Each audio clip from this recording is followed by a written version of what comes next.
Walang future plan si Eva para kay Pinay. Hala siya. That's our dear Ate Grace story, mga be. Hi, good evening po. I'm just curious and I've been watching your videos. Well, I've been dating an older American guy sa Philippines. He's 60 years old and we have been together for a year na. One time, I asked him about if may plan ba siya sa amin or sa akin like mag-family or magka-baby or magpakasal. But he told me na wala.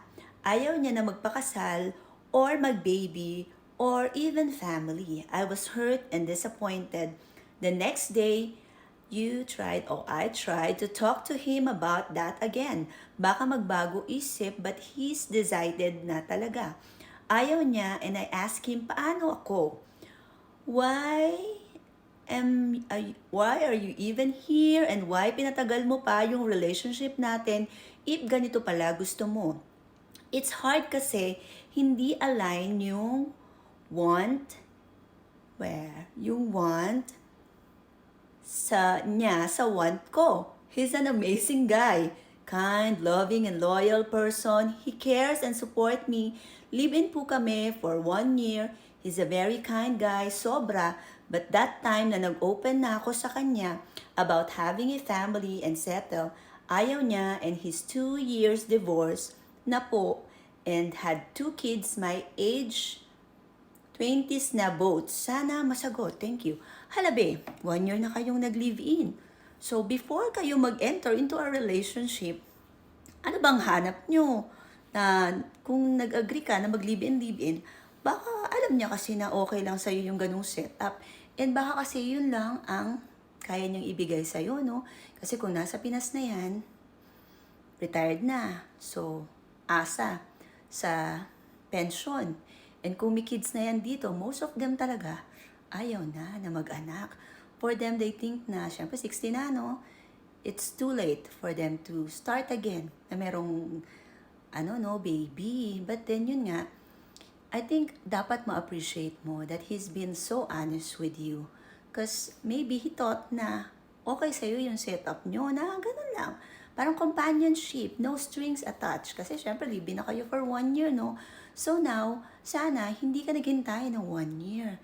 Mga 6 months pa lang, nagparinig ka na, hey, where do you see us a year from now? Na kung gusto mo mag-anak, sana nagsabi ka na kagad, no? Kasi baka mamaya, nagulat din siya na ganun pala yung gusto mo. Kasi syempre, kung pumayag ka na mag-live-in kayo, it goes without saying na okay sa'yo yung ganung setup. Diba? Right from the start, shoutout sa inyong lahat dyan. Yung mga iba, lalo kapag divorsyado yung mga afam, no? Make it clear na, hey, I am at this point na gusto ko ng asawa, na ganito sana, gusto ko pa mag-aanak. Kasi syempre, kung bata pa kayo, no? Gusto niya talaga na magkaroon ng baby. But yun nga, most of these foreigners na medyo thunders na, ayaw na nila ng kids. Gusto nila is yung makakasama na lang sa buhay. Enjoy na lang yung buhay, no?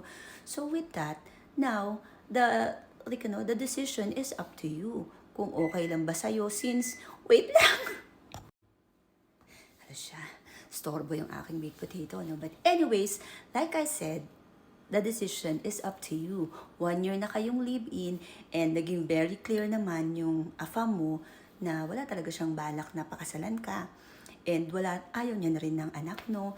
So, kung ikaw, nandun ka sa mindset na, no, gusto ko ng asawa, gusto ko ng anak, well, then it's up to you. It's your choice. Kasi with them, no, kapag set in stone na ang kanilang decision in life, lalo 60 na kasi yan, no? Hindi na siya after na mag-start pa ng bago. And kung nung una pa lang hindi kayo inalok ng kasal, I don't think na aalokin pa kayo, no? So, syempre, kahit sino naman, di ba? Nandun yung point na madi-disappoint ka talaga kasi hoping tayo, di ba? Ganun, pag nasa relasyon, hoping tayo. Kung Pinoy yan, baka po pwede pang mahilot-hilot mo na magbago ang isip. But with foreigner, I don't think so. No, B? B, someone here is like had like a live-in relationship with a foreigner, 60 years old in the Philippines. He's an American. Now they've been together 1 year.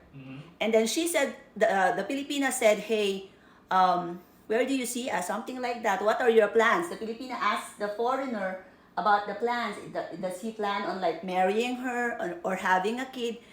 And the guy said, no, I don't want to marry you and I don't want a kid. So she was hurt. She should have asked those questions before she moved in with him. Yeah, that's the point. Because, you know, with That's them, prevention's worth a pound of cure. yes? Yeah, Just saying. you should have. But since nandun na kayo, no, syempre, hindi kita masisisi kasi, di ba, yung mindset natin, Pinoy na, okay lang to. Itong lalaki na to, paiinlabin ko ng gusto. And once talagang, ano na, so into me na, kaya ko na siyang mahilot, kaya ko na siyang mapasunod sa gusto ko. No, let's not think about that, lalo kung foreigner. Kasi matigas ulo nila eh. Kung ano na pagdesisyon na nila, yun na talaga mga be, and mahirap makipag-argue. And I don't think, no, kasi sanay sila na, alam mo yun, very, kung ano yung decision nila, decision na talaga. So, I don't think na magbabago pa ang isip niya.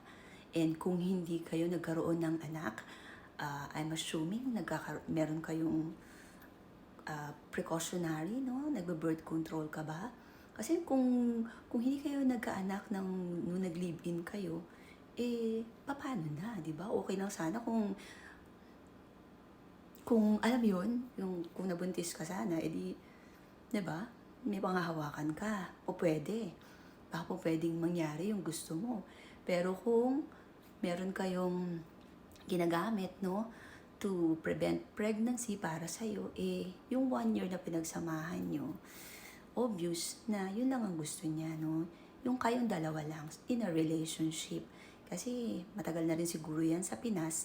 And syempre, ayaw niya nang masyadong, alam mo yun, responsibility pa. And syempre, kung nasa Pinas yan, I don't know kung may trabaho pa siya dyan or lalo kung umaasa lang sa retirement money niya, medyo ang iisipin nila is yung cost ng, di ba, pagkakaroon ng pamilya, ng baby. Syempre, nasa isip nila, mahal, magastos, di ba?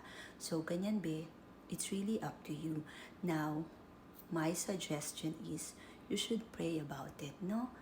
Ask for discernment, kasi masakit kung sa masakit. But then, maybe try again, no? Ask mo siya na, hey, I am at this point, I'm hoping, kasi gusto ko na makasama na sana for life. But I want us to not live in sin.